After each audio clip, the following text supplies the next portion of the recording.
My lords, other considerations are more private, as that this order destroys families, which is as if one should lay the ruins of some ancient castle unto the herbs which do usually grow out of them, the destruction of those families being that indeed which naturally produce this order.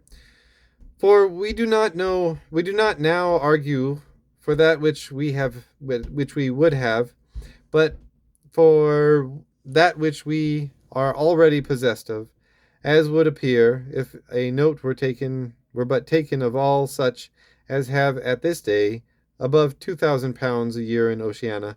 If my lord should grant, and I will put it with the most, that they who are proprietors in land exceeding the proportion exceed not 300, with what brow can the interest of so few be balanced with that of the whole nation? Or rather, that interest they have,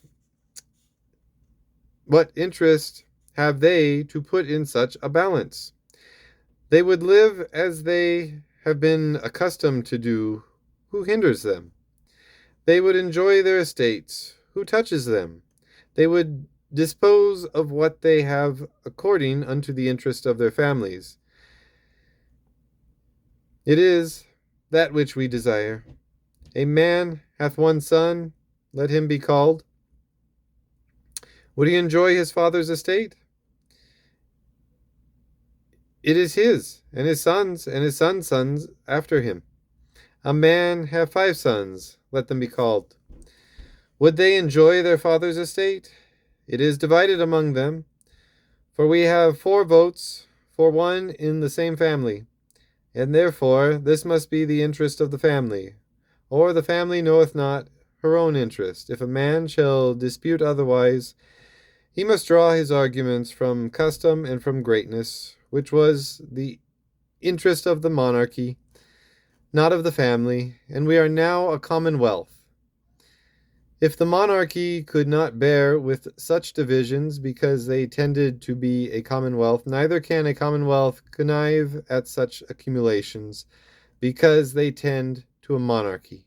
If the monarchy might make bold with so many for the good of one, we may make bold with one for the good of so many, nay, for the good of all. My lords, it cometh into my head that upon occasion of the variety of parties enumerated in our late civil wars, was said by a friend of mine coming home from his travels, about the latter end of these troubles, that he admired how it came to pass that younger brothers, especially being so many more in number than their elder, did not make one against a tyranny, the like whereof hath not been exercised in any other nation. And truly, when I consider that our countrymen are none of the worst natured, I must confess I marvel how much it comes to pass that we should use our children as we do our puppies. Take one, lay it in the lap, feed it with every good bit, and drown 5. Nay, worse, for as much as the puppies are once drowned, whereas the children are left perpetually drowning. Really, my lords, it is a flinty custom, and all this for his cruel ambition, that would raise himself a pillar, a golden pillar, for his monument, though he have children, his own reviving flesh, and a kind of immortality. And this is that interest of a family, for which we are to think ill of a government that will not endure